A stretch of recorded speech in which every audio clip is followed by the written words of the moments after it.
Hey guys, it's Matt Higgins. There are a lot of misconceptions and myths about the prequel trilogy and the Clone Wars TV show that I kind of want to clear up. Most of the hardcore Star Wars fans will know these things, but some of these even surprised me. Alright, so let's get started. Number 1. Qui Gon was a Force ghost. Despite Qui Gon Jinn being able to speak to Anakin as we hear in Attack of the Clones, the Jedi Master could not appear as a Force ghost. This is because his training with the Force priestesses was not complete at the time of his death. He was able to appear to Anakin on Mortis due to the world being a vergence of the Force. His consciousness was still retained, but he could only speak with living beings. Number 2. Captain Rex was second in command of the 501st Legion. Captain Rex was only in command of a single company, Torrent Company of the 501st. Anakin Skywalker was the leader of the 501st, while his Padawan, Ahsoka Tano, was second in command. So yes, Ahsoka technically did outrank Rex. Number 3. Midichlorians were a prequel trilogy thing. The midichlorians that for some reason people seem to get riled up over are older than the prequel trilogy itself.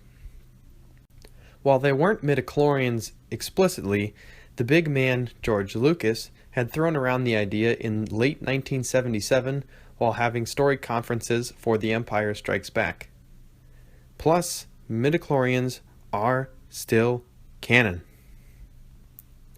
Number 4. The title of The Phantom Menace refers to Darth Maul. The title of The Phantom Menace actually refers to Darth Sidious or Sheev Palpatine. It was a reference to Palpatine's excellent ability to hide his true identity despite his proximity to the Jedi and being a politician serving the people. There's a lot more to the prequel trilogy than most people think. Number 5. The Death Star was an Imperial weapon. The Death Star was actually a Republic weapon. Clone Intelligence was able to retrieve the Death Star plans sometime around the Second Battle of Geonosis. A special classified meeting of the Strategic Advisory Council determined that the Separatists were planning on constructing this station, and that to counter them, the Republic must construct one of their own. The construction of the Death Star began before the end of the war in the orbit of Geonosis. Number 6. The Kamino Ins were allied with the Republic. This is actually false. The Kamino Ins were independent and cared more about their cloning technology and profits. Plus, it was later determined that the Sith had also collaborated with the Kamino Ins. They typically consider themselves superior to most sentients. Number 7. Chancellor Venum was bad. Actually, George Lucas considered Chancellor Venum to be similar to Bill Clinton, stating this: "He's a good man, but he's beleaguered a bit, like Bill Clinton." That was before Clinton was as beleaguered as he is now, of course. Number 8. Anakin's lightsaber design never changed, even though the original was destroyed in Attack of the Clones. This can be misleading, but Anakin's lightsaber in Attack of the Clones is very similar to the design for Darth Vader's lightsaber instead of his second lightsaber. Anakin's second lightsaber, the one that was passed down to Luke and Rey, was not constructed until after the beginning of the Clone Wars. Number 9. The Geonosians were stupid insects. This is very false. A lot of people who have only seen Attack of the Clones are led to believe this. However, the Geonosians are actually genius engineers.